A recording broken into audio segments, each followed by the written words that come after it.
Hello guys, അപ്പോൾ ഇതൊരു സൺഡേത്തെ വിശേഷങ്ങളാണ്. ഞാൻ പോസ്റ്റ് ചെയ്യാൻ മറന്നാണ്. ഇതിൻ്റെ ഡ്രാഫ്റ്റ് കടന്നപ്പോഴാണ് ഞാൻ ഓർത്തത്, അയ്യോ എന്ത് പോസ്റ്റ് ചെയ്തിട്ടില്ലല്ലോ എന്ന്.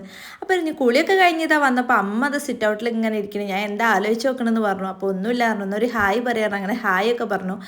ദേവുട്ടിയൊന്നും കുളിച്ചിട്ടില്ല. പിന്നെ അതാ കുട്ടും ഞാനും വേഗം കുളിയൊക്കെ കഴിഞ്ഞ് ഞങ്ങൾ നല്ല സുന്ദര കുട്ടന്മാരായി. ഇപ്പോൾ ആൾക്ക് ഉറക്കും കാര്യങ്ങളൊന്നുമില്ല. ഇപ്പോൾ ആൾ ഭയങ്കര കളിയിലൊക്കെയാണ്. എന്നാൽ കുറച്ച് കഴിഞ്ഞിട്ട് ഉറക്കാമെന്ന് വിചാരിച്ചു. അപ്പോൾ അതാ നന്ദോട്ടിനും റിച്ചോട്ടിനൊക്കെ ഗെയിം കളിക്കുകയാണ്. അടുക്കളയിൽ പോയി നോക്കിയപ്പോഴും അച്ഛൻ നല്ല ചിക്കൻ ബിരിയാണി ഉണ്ടാക്കാനുള്ള തയ്യാറെടുപ്പിലാണ്. പിന്നെ കൂടെ അമ്മയുണ്ട് ഹെൽപ്പറായിട്ട്. അത് പിന്നെ അങ്ങനെയാണല്ലോ. ഇന്ന് ഇഡ്ഡലിയും ദോശയും ചട്നിയും സാമ്പാറൊക്കെ ആയിരുന്നു. എനിക്ക് ഇഡ്ഡലി വലിയ ഇഷ്ടമില്ലാത്തതിനെ കൊണ്ട് അമ്മ ദോശ ഉണ്ടാക്കി.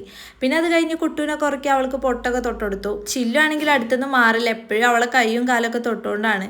പിന്നെ അതൊക്കെ കഴിഞ്ഞ് ചേച്ചിമാരൊക്കെ കുളിയൊക്കെ കഴിഞ്ഞ് വന്ന് അമ്മമ്മേൻ്റെ അടുത്തിരുന്ന് ഇങ്ങനെ വിശേഷങ്ങൾ പറയാം. ഇവരെന്തെയും മാറ്റണമെന്നല്ല, വേറൊന്നുമല്ല, റീലെടുക്കാൻ പോകാൻ വേണ്ടിയിട്ടാണ്. പിന്നെ ഞാനും റീലെടുത്തു.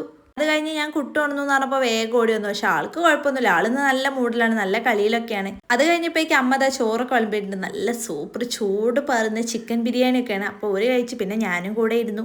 സത്യം പറയല്ലോ, ഒന്നും പറയില്ല. അച്ഛൻ്റെ ബിരിയാണി ആയതുകൊണ്ട് പറയല്ല, പക്ഷെ വേറൊരു ടേസ്റ്റ് ആയിരുന്നു. എന്നുള്ള പോലെ അല്ല, എന്നൊരു വ്യത്യസ്തമായിരുന്നു. ചേച്ചിമാരൊക്കെ പറഞ്ഞു ഇവരെന്താ എങ്ങനെയെന്നല്ലേ, എത്ര പെട്ടെന്ന് ആ സമയം പോയതില്ലേ. അങ്ങനെ എല്ലാവരും പോവാനുള്ള തയ്യാറെടുപ്പിലൊക്കെ ആയി. ചില്ലു ആണെങ്കിൽ എടുത്താൽ പൊങ്ങാത്ത ബാഗൊക്കെ തോളിലിട്ട് നടക്കുന്നുണ്ട്. ഞങ്ങൾ പോവാണെന്ന് പറഞ്ഞിട്ട് അങ്ങനെ അവർ ചായ ഒക്കെ കുടിക്കുകയാണ്. അമ്മമ്മയാണെങ്കിൽ എല്ലാവരും ഒരു കണ്ടല്ലോ, എല്ലാവരും കൂടെ നിന്നല്ലോ എന്നുള്ള സന്തോഷത്തിലാണ്.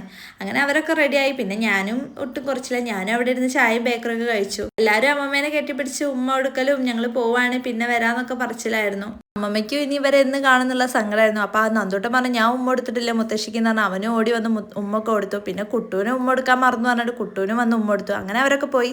അപ്പോൾ ഇത്രയുള്ളൂ ഗൈസ്, ബൈ.